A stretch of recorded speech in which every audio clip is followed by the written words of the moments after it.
대구 경북 브리핑입니다. 정부 원전 정책에 대한 범시민 차원의 대책을 수립하기 위해 제3기 경주시 원전 범시민 대책위원회가 출범했습니다. 경주시는 7일 경주시청 대회의실에서 시의원과 도의원, 학계, 언론계, 시민단체 등 범대위 위원 40명에게 위촉장을 전달했습니다.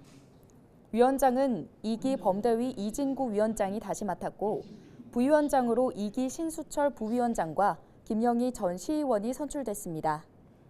범대위는 오는 2025년 6월 6일까지 활동하며 국내 원전 산업의 집적지 발전 방안과 방패장, 사용 후 핵연료, 소형 모듈 원자로 정책 등 주요 현안에 적극 대응할 방침입니다.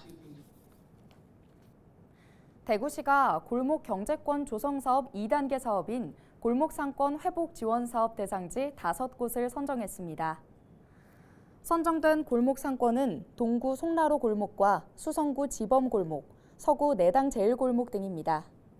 이들 골목상권에는 최대 5천만 원 규모의 사업비가 지원되며 공동체 역량 강화와 상권 통합 디자인 개발, 상권 활성화 컨설팅 등의 다양한 사업이 진행됩니다. 더불어민주당 대구시당이 지난 6일 열차 운행 중단 사고가 발생했던 대구 도시철도 3호선에 대해 전수조사가 필요하다는 입장을 밝혔습니다.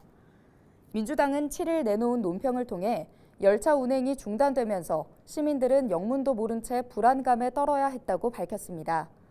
또 도시철도 3호선이 2015년 개통 이후 10년이 채 지나지 않았지만 여러 차례 멈춤 사고가 발생했다며 기존의 주기적인 점검 외에 특별 점검 기간을 선정해 안전성을 높여야 한다고 지적했습니다.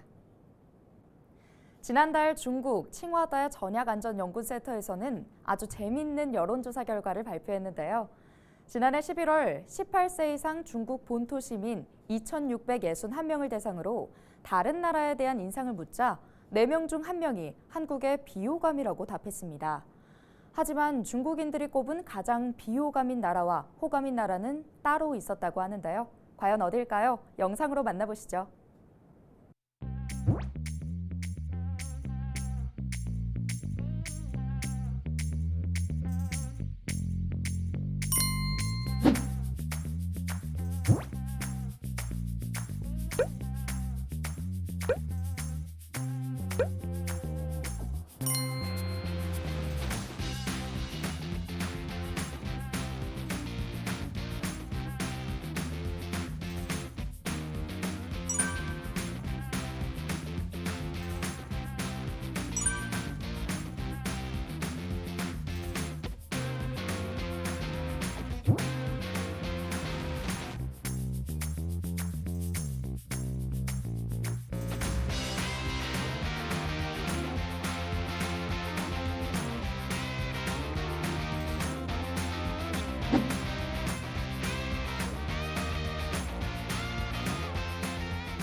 대구시가 장애인 편의시설 설치 현황을 조사합니다. 이번 조사는 장애인 등 편의법에 따라 5년마다 의무적으로 시행하는 것으로 1998년 4월 11일 이후 신축이나 증축, 개축 등이 이뤄진 공공건물과 공동주택 등의 장애인 편의시설 9천여 곳이 대상입니다. 대구시는 장애인 편의시설이 설치되지 않았거나 기준에 맞지 않게 설치됐을 경우 개선하도록 조치할 계획입니다. 봉화군이 분천 산타마을에 건립된 상가시설의 운영자를 오는 12일까지 공개 모집합니다. 휴게음식점 4동과 소매점 4동 등 총 8동으로 구성된 해당 시설은 지난해 말에 새롭게 건립됐는데요.